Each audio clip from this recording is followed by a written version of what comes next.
In their world, a woman's worth was measured in bloodlines and what her body could yield to the family name. Tess Miller stood in the study of Christian Adler, a man who ruled the city with a cold, lethal pragmatism, carrying a secret that should have made her obsolete. She expected him to discard her.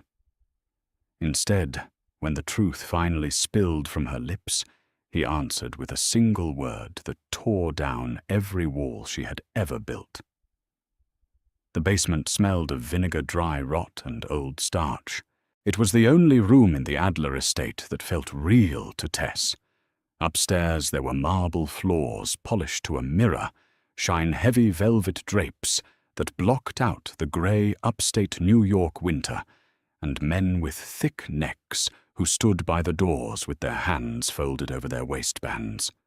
But down here in the archive, there was only the quiet scrape of her scalpel against 90-year-old linen paper. Her name was Tess Miller. She was a paper conservator. Or at least she used to be, back when her life belonged to her. Now her life belonged to Christian Adler. 6 months ago, her brother Zio made the mistake of trying to skim from one of Christian's construction fronts.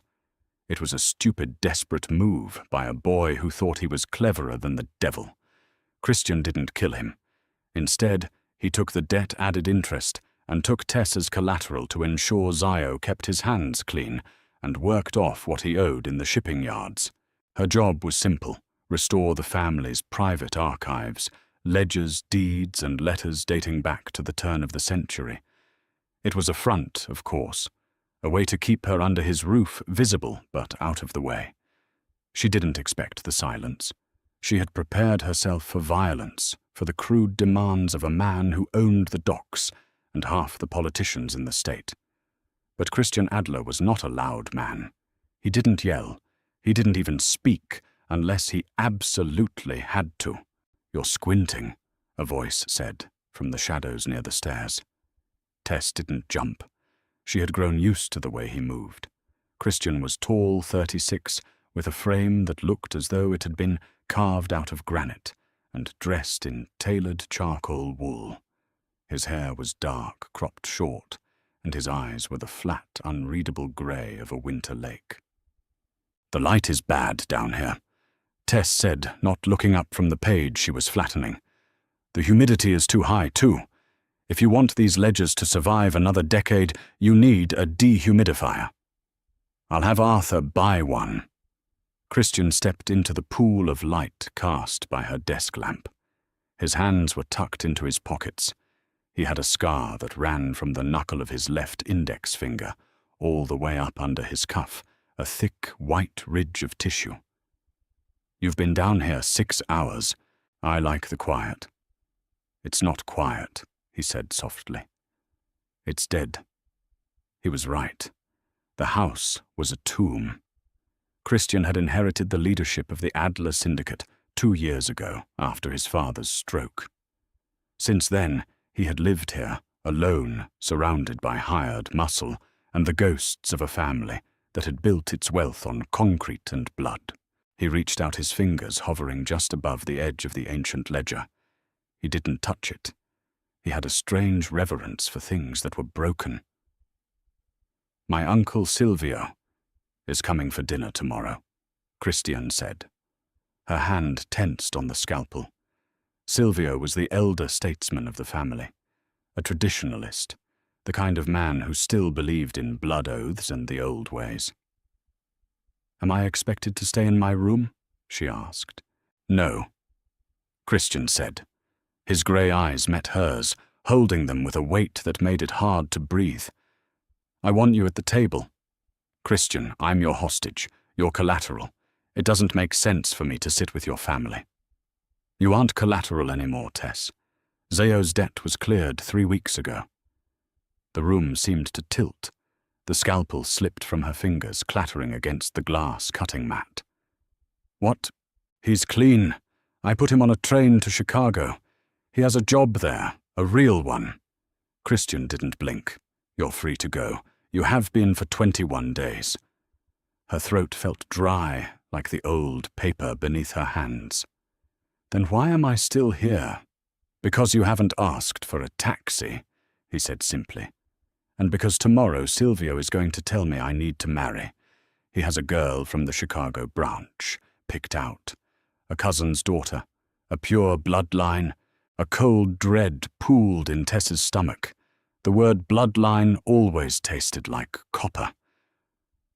And you want me there as a shield, she whispered.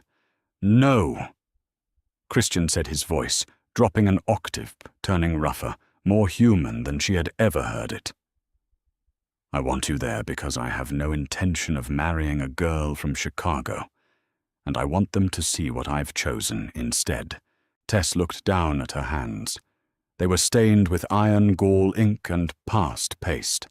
They were dry, practical hands. Not the hands of a Mafia don's wife. Not the hands of someone who could carry the weight of his world.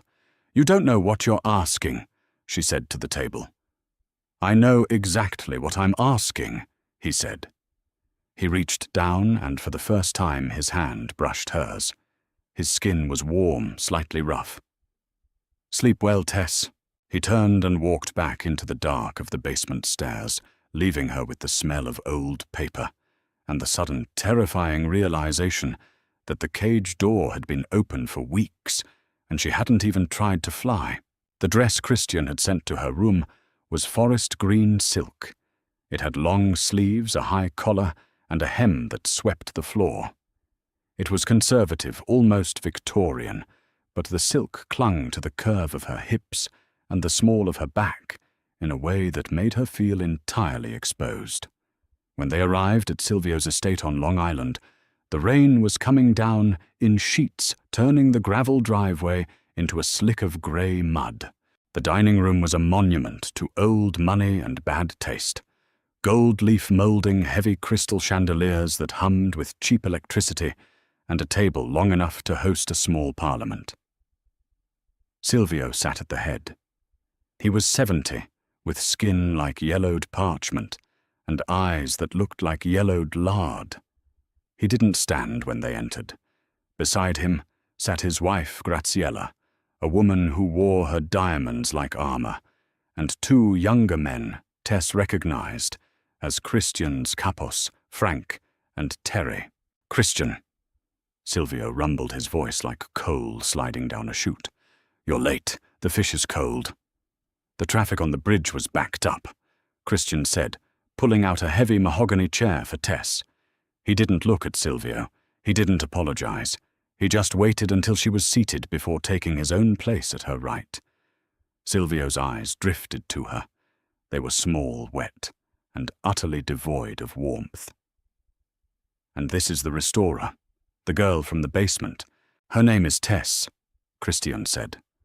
His voice was conversational, but there was a sharp edge underneath, like a razor blade hidden in a loaf of bread. Graziella let out a small, dry, clicking sound with her tongue. A working girl. How lovely. Christian always did have a charitable heart, just like his mother. Poor thing. The implication was clear. Tess was a stray, a charity case, a temporary diversion for a man who had too much money and not enough sense. She kept her hands in her lap, gripping her napkin until her knuckles turned white. She thought about the hospital room. She thought about the smell of antiseptic, the blinding white glare of the overhead lights, and the flat, tired voice of the surgeon 7 years ago. There was too much scar tissue, Tess. The infection from the appendix had spread too far. We had to take it all. I'm sorry. She had been 22.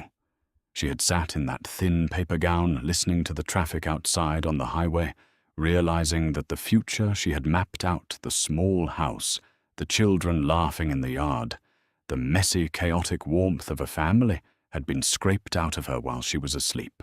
We need to talk about Chicago, Christian, Silvio said, breaking the silence with a wet cough. He pointed his fork at Christian. The Genovese girl, Isabella. She's 24. Her father has 3 concrete plants and the dock workers' union in his pocket. It's a good match. Strong blood. Healthy. I'm not marrying Isabella, Christian said. He took a sip of his red wine. It was a heavy, dark vintage that looked like blood in the candlelight. Silvio slammed his hand on the table. The crystal rattled. You think this is a game? You're 36 years old. The family needs an anchor, Christian. A man without a son is just a tenant in his own house. You die tomorrow, and what happens to the Adler name? It goes to the cousins in Jersey, to the state. The name is fine, Christian said. The name needs a womb. Silvio roared, his face turning a dark, mottled purple. You need a wife who can give you 3 boys before the decade is out. You need a woman who knows her place and knows her duty. Graciela nodded in silent agreement, her eyes fixed on Tess like a hawk watching a mouse in the grass. It's the way things are done, Christian. Your father understood that. He married me because my father owned the trucks. You marry for the future. Not for whatever this is. She gestured toward Tess with a manicured hand. The room grew very cold. The air seemed to thin out until Tess could hear the hum of the freezer in the kitchen. Christian didn't raise his voice. He didn't even look angry. He just leaned back in his chair, his long fingers tracing the rim of his wine glass. My father is in a nursing home in Queens, Graciela, Christian said softly. He doesn't know his own name, and he hasn't spoken a word in 2 years. His trucks are parked in a yard that belongs to the city. I don't care about his way of doing things. He stood up. He didn't look at Silvio or Graciela. He looked down at Tess. Get your coat. Tess, he said. The fish is cold. As they walked out, Silvio's voice followed them down the long, carpeted hallway, muffled but heavy with malice. You're making a mistake. Christian A. man who doesn't build a house is just waiting for the wind to blow it down. The rain outside was freezing, now turning into sleet that stung her face as they ran for the car. In the back seat of the armored sedan, Christian sat in the dark, his jaw set, his eyes fixed on the wet asphalt rushing beneath them. Tess looked at him, and for the first time, she felt a deep, aching terror. Not of him, but for him, and for herself. Because she knew the truth, and the truth was a bomb waiting to go off in his perfect cold world. The drive back to the estate was silent. The only sound was the rhythmic slap of the windshield wipers and the low hum of the heater. When they got inside, Christian went straight to his study. Tess followed him. She didn't want to go to her quiet room in the basement. She didn't want to lie in the dark and let the memory of Silvio's words eat away at her stomach. The study was dark, lit only by the embers of a dying fire in the hearth. Christian poured 2 glasses of rye whiskey, his hand steady his back to her. You don't have to do this, Tess said, her voice barely louder than the crackle of the wood. He turned, holding out one of the glasses. Do what? Fight them for me. She didn't take the glass. She kept her hands tucked into the sleeves of her green dress, trying to stay warm. Silvio is right. In your world, a wife isn't just a partner. She's an investment, a guarantee for the future. You need someone who can give you what they want. I don't care what they want, Christian said. He set both glasses down on the heavy oak desk. I care about what I want. And what do you want, Christian? He walked toward her, his steps slow, deliberate. The firelight caught the edge of his jaw, the hard line of his mouth. I want a woman who looks at me and doesn't see a monster. I want someone who knows what it is to be broken and doesn't try to hide the scars. I want you, Tess. Her heart hammered against her ribs, a wild, trapped thing. You don't know me. You know the girl you kept in your basement. You know the girl who restores your books. I know the way you breathe when you're working, he said, his voice dropping to a whisper. He was close now. She could smell the rye on his breath, the clean, cold scent of the rain on his wool coat. I know the way you look at the rain. I know you haven't smiled once since you got here, but today when you looked at that old ledger from 1912, your eyes went soft. I want that softness. I need it. No, she said, stepping back until her spine hit the door frame. No, Christian. You don't understand. Then make me understand. The tears came, then hot and stinging, burning the backs of her eyes. She hated them. She hated how weak they made her feel, how small. They want an heir, she whispered. Silvio. The family. You. I don't care about an heir. You will, she cried, the words tearing out of her throat, raw and ugly. Everyone does. When you're 40, when you're 50, when you look around this house and there's no one to carry your name, you'll care and you'll look at me and you'll hate me. Christian stopped. He stood 2 feet away from her, his face cast in shadow, his body perfectly still. Tess, he said, his voice level dangerous in its quietness. What are you talking about?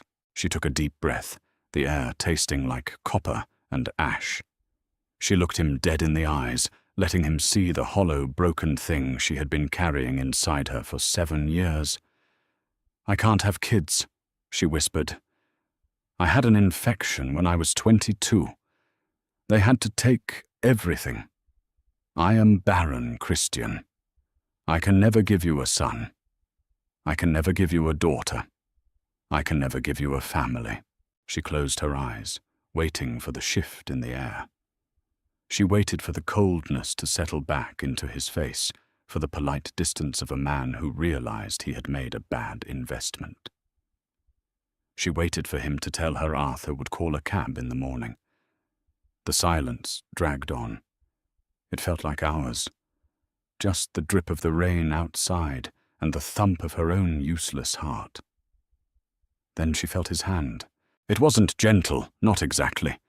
His fingers were firm as they cupped her jaw, his thumb wiping away a tear that had slipped down her cheek. He forced her chin up, forcing her to look at him. His grey eyes weren't cold. They were dark, burning, with a strange, fierce intensity that made her shiver. Good, Christian said. Tess blinked the word echoing in her ears like a gunshot. What? Good, he repeated, his voice thick, rough, and entirely devoid of hesitation. I don't want them. Christian, listen to me, he said, his grip tightening just enough to keep her still, to keep her anchored to him. You think I want to bring a child into this house. You think I want to look at a boy and know that before he's 10, he'll have to learn how to clean a gun. You think I want to spend every night wondering if someone is going to put a bullet through my daughter's window just to get to me. He leaned down until his forehead touched hers. His breath was hot against her skin. My father spent his whole life building this empire for his sons, Christian whispered. And look at us. My brother is dead in a ditch in Jersey. I'm a target every time I start my car. The Adler name isn't a legacy, Tess. It's a disease, and it dies with me. He pulled back just enough to look into her eyes, his fingers sliding into her hair, holding her close.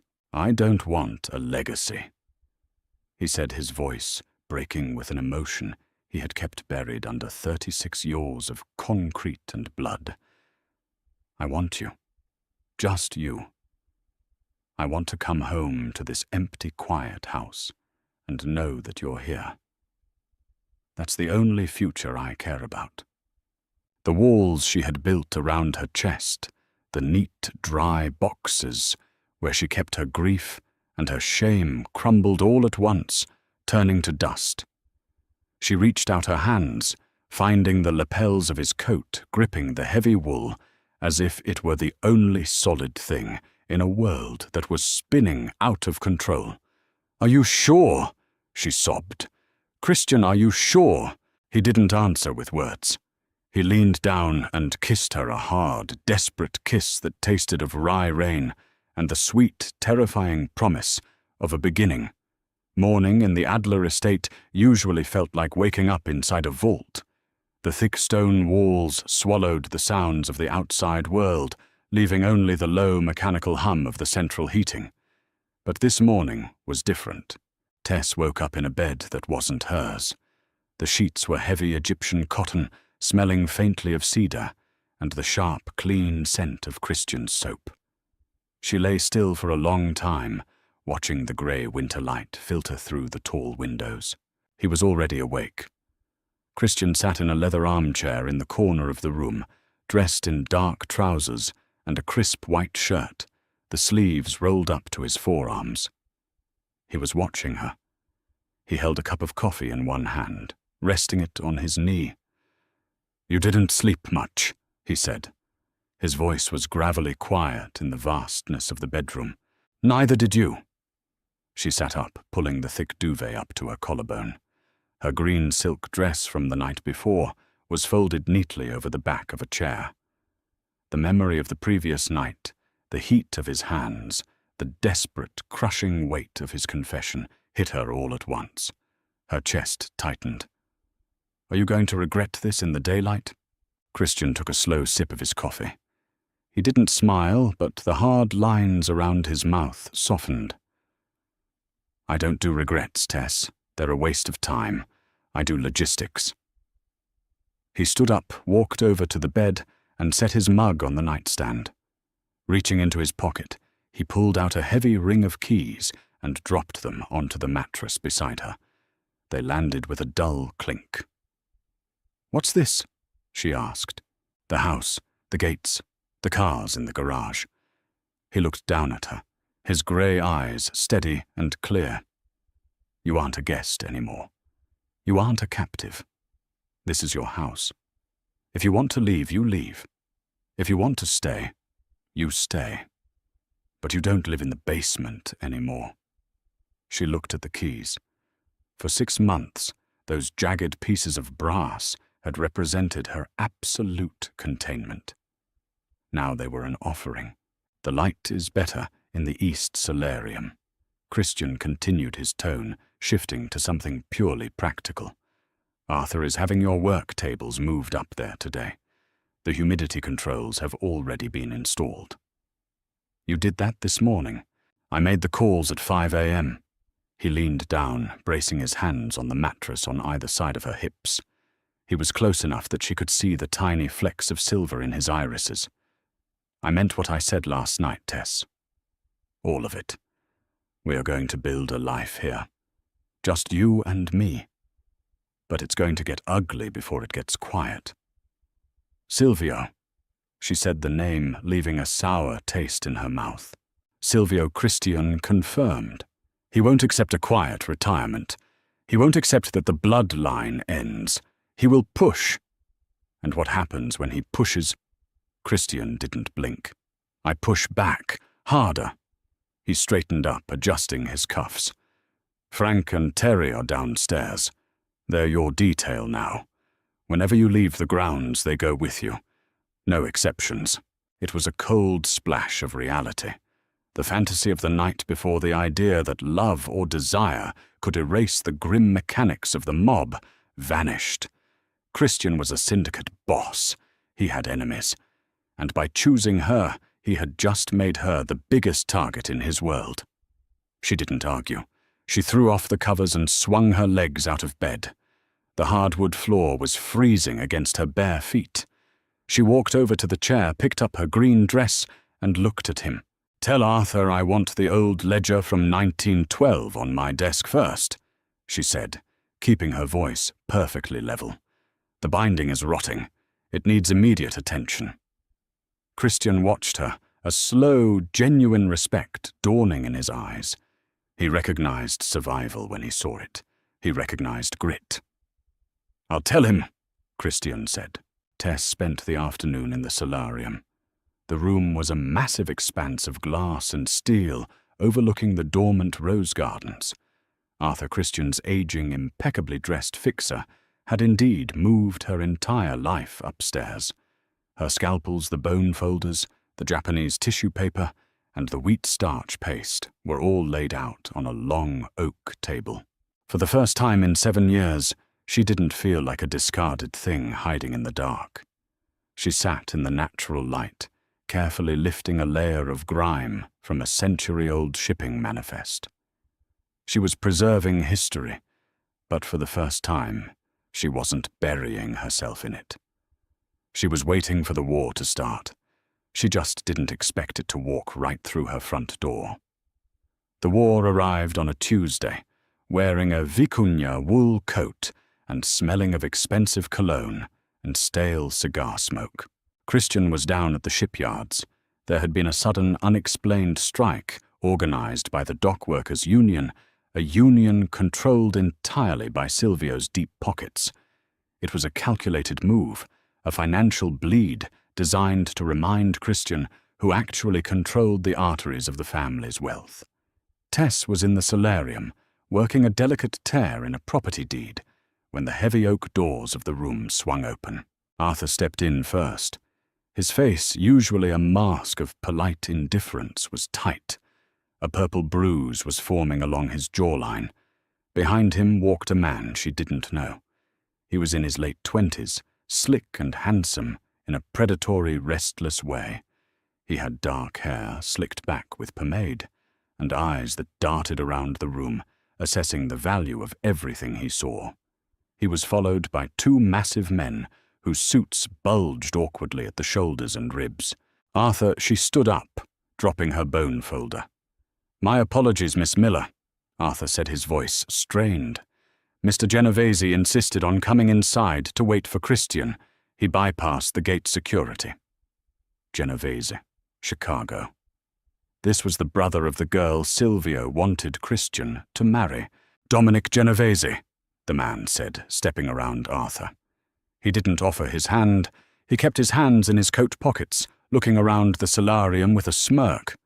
"Nice glass house. Little drafty, though. So you're the mechanic."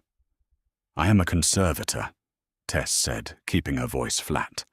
Her heart was beating a frantic rhythm against her ribs, but she kept her hands resting lightly on the edge of the work table.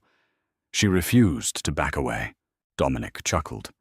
He walked over to the table, his eyes skimming over her tools, the delicate Japanese paper, the open ledgers. "Right. The paper girl. Silvio told me Christian lost his mind. I had to come see it for myself. My sister Isabella is sitting in a penthouse in the Gold Coast, waiting for a ring, and Adler is holed up with a librarian. If you have business with Christian, he will be back in an hour," she said. "You can wait in the driveway." Dominic's smirk faded. The ugly, violent nature beneath his tailored suit rose to the surface. He stepped closer to her, invading her space. He smelled of peppermint and something metallic. "You don't give orders here, sweetheart," Dominic said softly. "You're a phase, a midlife crisis. My family has 3,000 union men ready to freeze Adler's concrete and shipping businesses until he bleeds out. Silvio gave him a choice. He either marries Isabella and binds the families, or we take it all. There's no third option." He reached out his thick fingers, hovering over the 1912 ledger she had spent the last 3 days restoring. "Don't touch that," she said. Dominic looked at her, his eyes dead and mocking. He deliberately pressed his thumb down hard onto the brittle century-old paper. She heard the sickening crack of the fibers snapping. A hot, blinding fury spiked in her chest. It wasn't just about the book. It was about the utter entitlement. The belief that they could come into her house, touch her things, and dictate the course of her life because their blood was supposedly better than hers. She didn't think. She moved. She picked up the number 10 surgical scalpel from her cutting mat. In one smooth motion, she slammed the blade down into the heavy oak table, sinking it 1/2 inch into the wood, right between Dominic's index and middle fingers. The vibration hummed through the handle. Dominic flinched violently, pulling his hand back as if he had been burned. The two gorillas behind him reached inside their jackets. "Put them back," a voice snapped from the doorway. The temperature in the room dropped 10 degrees. Christian stood there. He didn't look angry. He looked entirely hollowed out, his grey eyes devoid of anything human. Frank and Terry flanked him, their weapons already drawn and levelled at Dominic's men. Dominic recovered his composure, letting out a short, nervous laugh. "Christian, good. Tell your stray to calm down before she cuts herself." Christian walked into the room. His footsteps were slow, deliberate on the marble floor. He didn't look at the ledger. He didn't look at the scalpel. He looked at the bruise on Arthur's jaw. "You touched my man," Christian said, his voice a quiet, terrifying rasp. "You came into my house. We're family, Adler." Dominic sneered, though he took a step back. "I came to talk sense into you. The docks are shut down. Your cement trucks are parked. You're losing $100,000 an hour. Dump the barren chick, marry my sister, and we turn the faucets back on." Tess stopped breathing. The barren chick, Silvio had told them. They had weaponized her deepest shame into a bargaining chip. She looked at Christian, waiting for the hesitation, waiting for the businessman to weigh the $100,000 an hour against the woman standing in the glass room. Christian stopped 2 feet from Dominic. "Frank," Christian said, never breaking eye contact with Dominic. "Yeah, boss." "Call the port authority. Tell them the Genovese shipments coming in from Montreal tonight have a false manifest. Tell them to check the cavities in the steel pipes for fentanyl." Dominic's face went chalk white. "You're bluffing. You wouldn't rat out family. The commission will put a hit on you so fast." "I don't care about the commission," Christian said. He moved so fast she barely saw it. His hand shot out, grabbing Dominic by the throat, slamming the younger man backward into one of the steel support pillars of the solarium. The glass panes rattled. Dominic gagged his hands, clawing uselessly at Christian's wrist. Dominic's guards twitched, but Frank and Terry racked the slides of their Glocks, the metallic clack freezing the room. "Listen to me very carefully," Christian whispered, leaning into Dominic's face. "There is no alliance. There is no marriage. You shut down my docks. Fine. I'll burn your supply lines to the ground. You want a war of attrition. I have more money, more time, and absolutely nothing to lose. I will bankrupt your father, and I will bury you under your own union hall." Christian's grip tightened. Dominic's face was turning a deep, mottled red. "And if you ever Christian," said his voice, dropping to a demonic register, "speak about my partner like that again, I won't use a scalpel. I will use a claw hammer. Nod if you understand." Dominic gasped, managing a frantic, jerky nod. Christian threw him to the floor. Dominic collapsed, coughing violently, dragging air into his lungs. "Get out," Christian said, stepping over him. "Take the FDR drive back to the city. If my men see your car in upstate New York again, they have orders to shoot the block. Dominic scrambled up, humiliated, terrified, and outmatched. He and his men practically ran out of the solarium. The heavy oak doors clicked shut behind them. Silence descended on the glass room, save for the sound of rain beginning to patter against the roof. The adrenaline left her body in a sudden, sickening rush. Her knees went weak, and she had to grip the edge of the oak table to keep from collapsing. She stared at the scalpel, still embedded in the wood, quivering slightly from the residual tension. Christian didn't move toward her immediately. He stood in the center of the room, his chest heaving as he brought the violence back under control. He looked down at his hands, rubbing the scar on his knuckle, taking deep, slow breaths. Arthur, Christian said, his back still to the room. "Yes, sir," Arthur replied, pressing a handkerchief to his bruised jaw. "Have the gate guards replaced.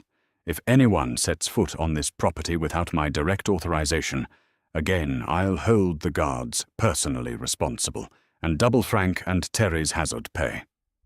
"Right away, sir." Arthur bowed his head slightly, and quietly left the room. They were alone.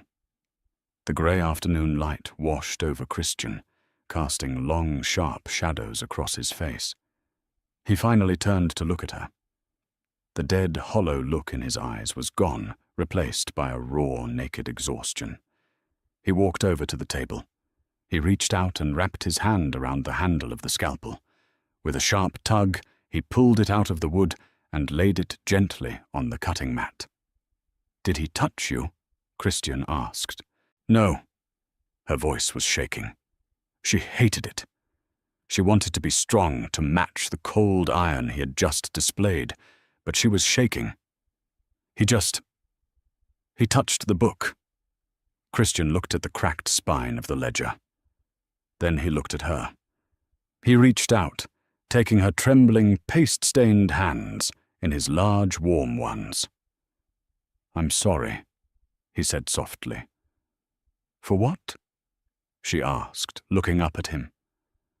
"For saving my life, for defending me, for bringing this into your life." He stepped closer, crowding her against the table, but there was no threat in his posture, only a desperate need for proximity. "I wanted to keep you safe from this. I wanted to build a wall high enough that the blood couldn't reach us." "You can't," she said. "You're Christian Adler. You don't get to step out of the shadows just because you found someone who likes the light." "Tess, they know Christian." She pulled her hands back, wrapping her arms around her chest. The shame from Dominic's words was still a cold knot in her stomach. "Silvio told them. They know I can't have kids. They know I'm a dead end for you. They're going to use it against you. They're going to make you look weak to the other families. A boss who chooses a barren woman over a strategic alliance. They'll tear your empire apart." Christian's jaw tightened. "Let them." "You don't mean that." "I mean exactly that," he said, stepping into her space, forcing her to look up at him. He didn't touch her. He just held her with his eyes. "Do you think I care about the docks? Do you think I care about the cement plants? My father bled for those things, and he's rotting in a bed, eating out of a tube. The families, the commission, Silvio, they worship ghosts, Tess. They worship a future that doesn't exist." He reached up his fingers, brushing a stray lock of hair behind her ear. His touch was so jarringly gentle compared to the violence she had just witnessed. "I told you last night," Christian said, his voice thick with emotion. "I want you. They can have the docks. They can have the concrete. I will burn it all to ash before I let them dictate who I come home to." Tess stared at him, the reality of what he was saying finally taking root in her chest. He wasn't just rejecting an arranged marriage. He was rejecting his entire world. He was using her supposed flaw, her brokenness, as his shield and his sword. She wasn't his weakness. She was his exit strategy. "They'll try to kill you," she whispered. "They can try." Christian replied, a dark, grim smile touching the corners of his mouth. "But I'm very good at keeping what's mine." He leaned down and kissed her. It wasn't the desperate, questioning kiss of the night before. This was a claiming. It was deep bruising and tasted of adrenaline and peppermint and the absolute certainty of a man who had made his final choice. She kissed him back, her hands sliding up his chest, gripping the lapels of his jacket. She felt the hard, unforgiving shape of the shoulder holster beneath his coat. But she didn't pull away. She pulled him closer. She had spent 7 years grieving a life she couldn't have. She had mourned the phantom children, the quiet suburban house, the normalcy that was taken from her on a surgical table. But standing here in a glass room, surrounded by the wreckage of Mafia politics, kissing a man with blood on his hands and iron in his spine, she realized something. She didn't want a normal life. She wanted him. When they finally broke apart, Christian rested his forehead against hers, his breathing ragged. "What do we do now?" she asked, her voice steady, for the first time since Dominic had walked through the door. Christian pulled back his eyes, hardening, as he looked out the rain-slicked windows toward the iron gates of the estate. "Now," Christian said, "we go on the offensive. We don't wait for Silvio to make the next move. We cut the head off the snake." He took her hand, his grip tight and unyielding. "Come on," he said. "You're going to help me dismantle my father's empire." The Adler Syndicate was not a single tangible thing you could burn with a match. It was a ghost ship floating on a sea of shell companies' union kickbacks and real estate trusts, holding properties that didn't exist. To destroy it, you didn't need a hit squad. You needed a forensic accountant with nothing to lose. Or in Christian's case, a paper conservator who knew how to read the history of dead men. They started that night in the basement archive. Christian didn't want the digital files. He knew Silvio and his father had kept the real secrets off the servers. The true leverage was in ink and pulp. Silvio controls the ports because he controls the union president, Christian said. He was sitting on the edge of her work desk, his tie discarded, top button undone. He had a glass of water in one hand and a stack of yellowed receipts in the other. But before he was the elder statesman, he ran the numbers for my father in the 80s. The Genovese family supplied the concrete for the high-rises in Manhattan. Silvio was the middleman. Tess sat under the harsh glare of the halogen lamp, carefully separating pages of a 1986 ledger with a bone folder. The pages were brittle-smelling of cigar smoke and decades of damp basement air. "And you think he skimmed?" "I know he skimmed," Christian said, his voice flat. "Silvio is a greedy man. He built his estate in Long Island on cash he bled from my father's margins. But my father was blind to it. If Silvio was skimming from the Adlers, he was definitely skimming from the Genoveses. We just need the proof." Tess nodded, adjusting her glasses. Her fingers moved mechanically, scraping away dried glue to reveal columns of faded blue ink. "If we find it, what do you do with it?" "I don't show it to the feds," Christian said. "I send it to Dominic's father in Chicago. The commission doesn't forgive theft between families. If the Genovese patriarch sees that Silvio robbed him of millions 30 years ago, the alliance is dead. Silvio becomes a liability. They'll cut him off, and the union strike at the docks will collapse." It was a brilliant, vicious strategy. Christian was turning the old guard's paranoia against them. For 3 days they barely slept. They lived on black coffee-cold sandwiches Arthur brought down on silver trays and the quiet electric charge of their shared rebellion. The estate above them felt empty, locked down tight by Frank Terry and a dozen new guards patrolling the perimeter with dogs. Tess stopped feeling like a captive. She felt like an architect dismantling a prison from the inside out. On Thursday at 3 a.m, her scalpel slipped beneath a false backing on the inside cover of the 1986 ledger. The cardboard felt unusually thick.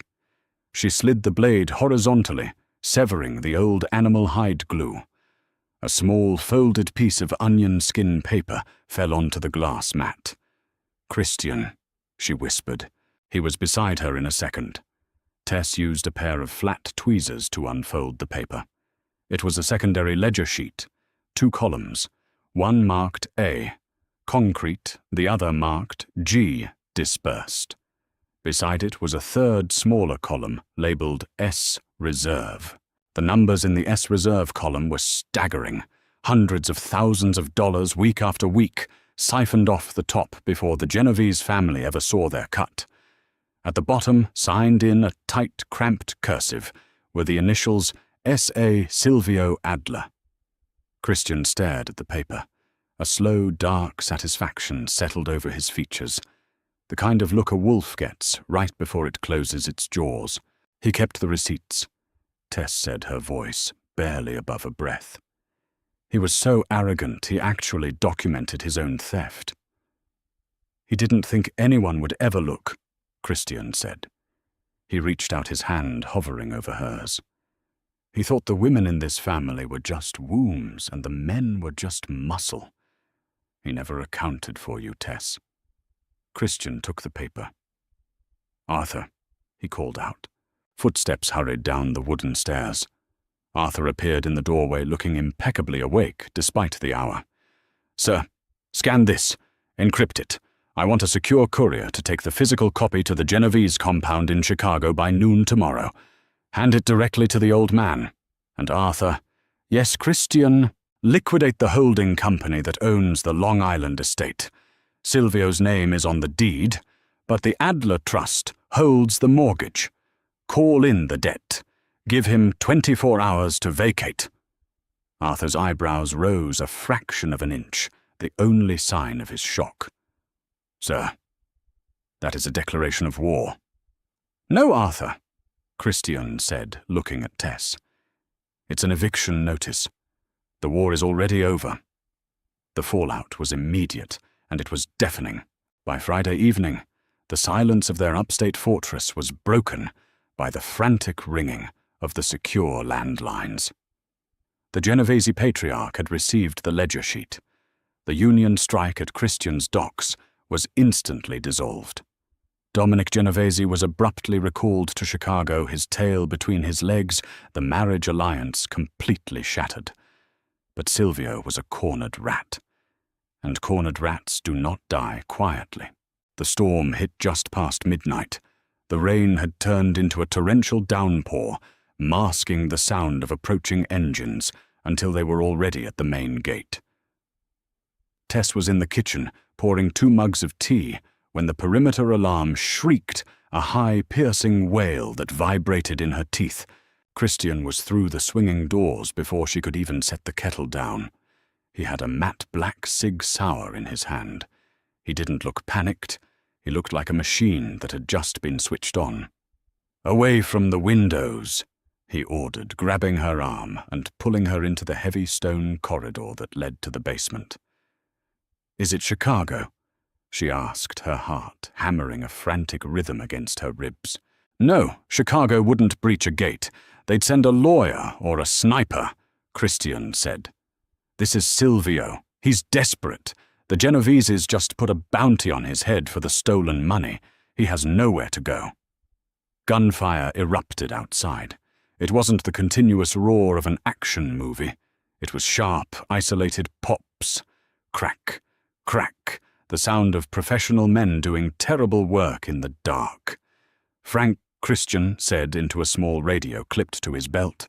Front gate is holding. Boss Frank's voice crackled back, breathing heavy. 4 SUVs. They rammed the iron. Terry took out the lead driver. They're trying to push through on foot. It's Silvio's personal detail. Pin them down. Do not let them reach the steps. I'm coming out.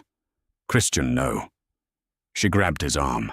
The fabric of his shirt bunched in her fists. You don't have to go out there. We have the basement. We have the steel doors. Let the guards handle it. He stopped.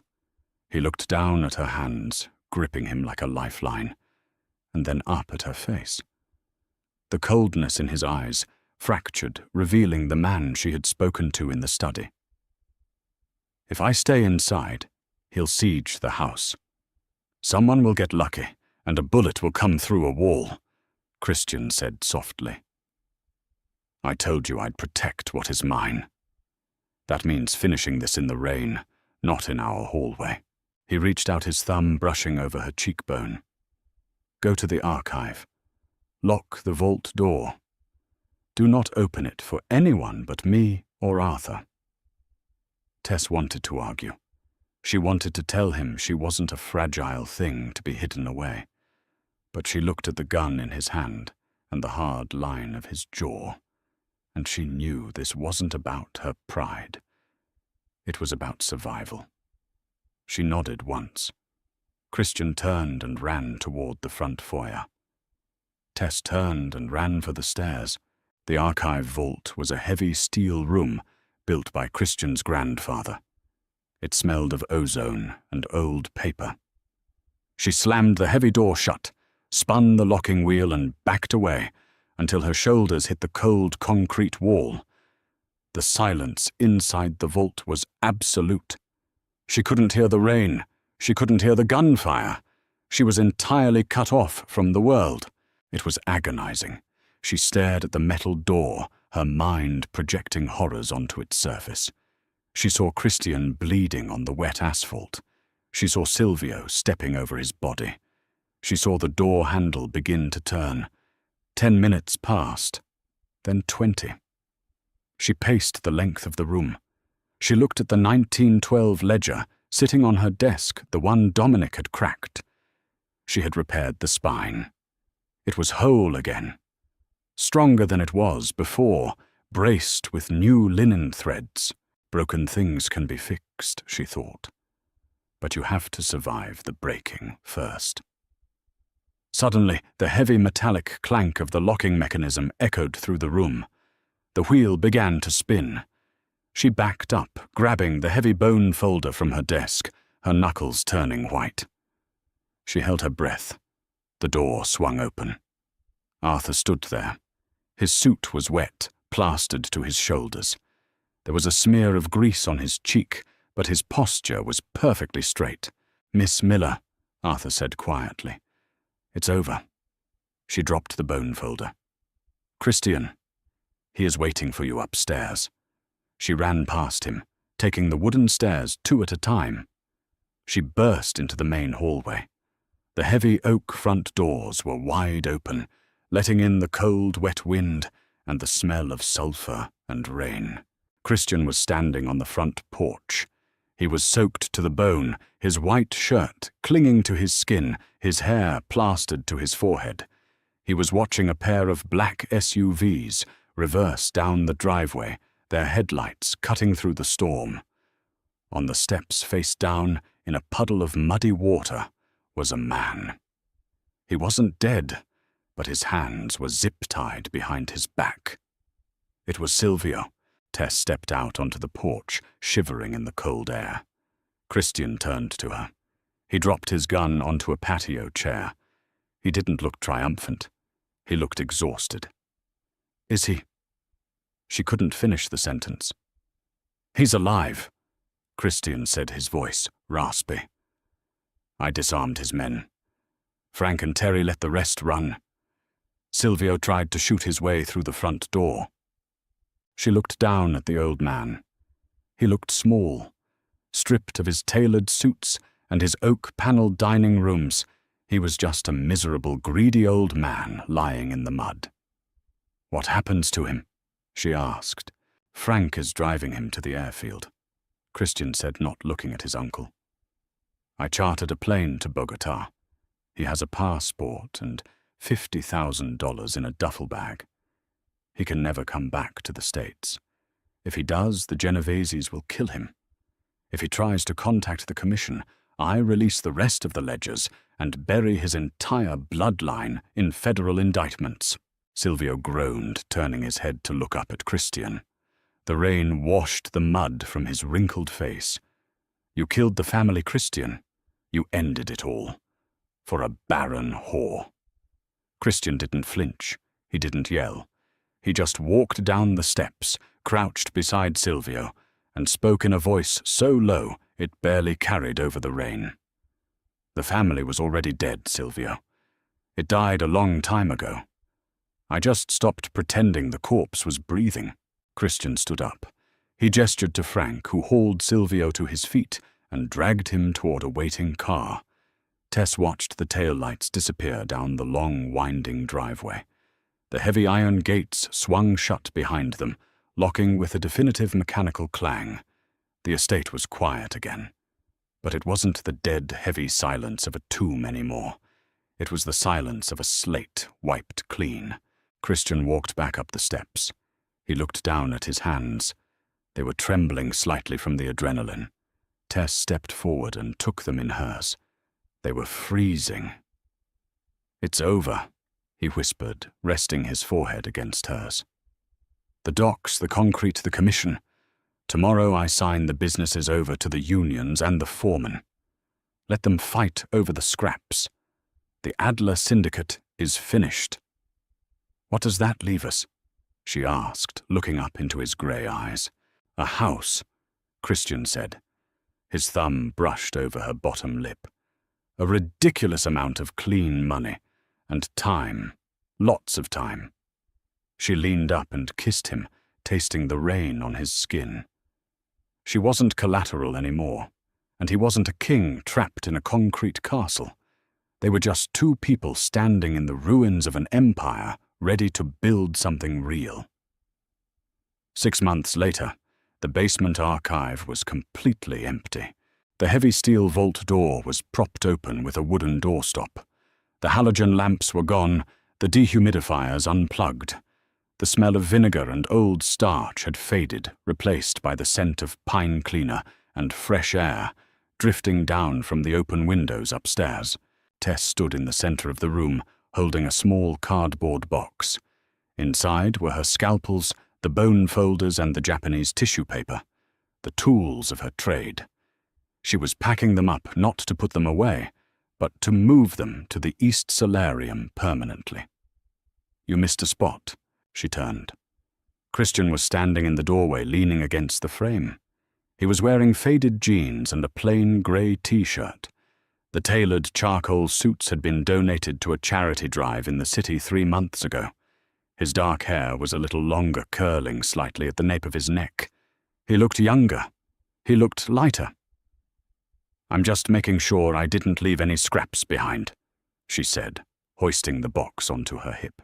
Christian walked over and took the box from her, his fingers brushing hers. "Arthur is already loading the truck with the old furniture.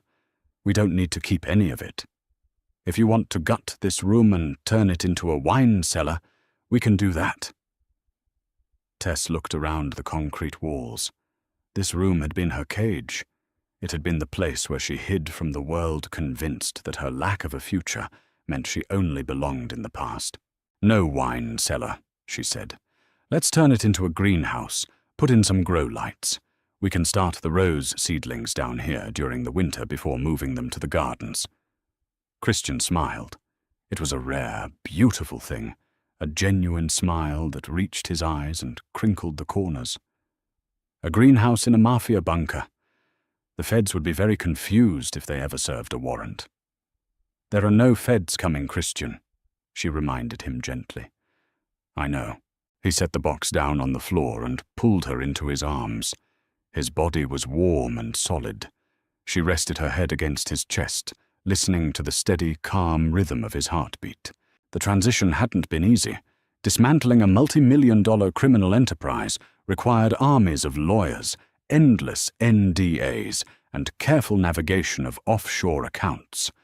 There were weeks where Christian spent 18 hours a day on secure phone lines, aggressively detaching the Adler name from every illicit port and union hall on the East Coast.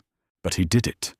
He sold the legitimate assets, paid off the necessary politicians to look the other way, and dissolved the rest into a charitable foundation run by a board of directors who thought Christian was simply an eccentric heir seeking early retirement. The other families let him go. Without Silvio stoking the fires, and without the Adler infrastructure to fight over Christian, was no longer a threat. He was just a ghost who had cashed out. Arthur found a property in Vermont. Christian murmured into her hair. 100 acres. It has a barn that could easily be converted into a massive conservation studio for you. She pulled back slightly, looking up at him. "Are we leaving New York?" "We can if you want, or we can stay here." He shrugged, a gesture of absolute freedom. "This house used to feel like a graveyard, but lately it just feels like home." "It is home," she said. She reached up and traced the white scar on his left knuckle. He didn't pull away. He never hid his scars from her, and she never hid her broken pieces from him. They didn't have a bloodline to protect. They didn't have a legacy to pass on. When Silvio had shouted that she was barren, he meant it as a curse. He meant it to signify that she was a dead end. But he was wrong. A bloodline is a chain. It's a series of heavy iron links binding one generation to the mistakes, the debts, and the violence of the last. Christian was expected to forge the next link.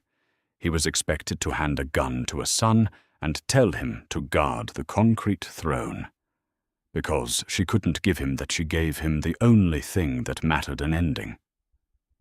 By ending the line, they broke the chain. They bought their freedom with the very thing they deemed a flaw. "What are you thinking about?" Christian asked, his voice a low rumble.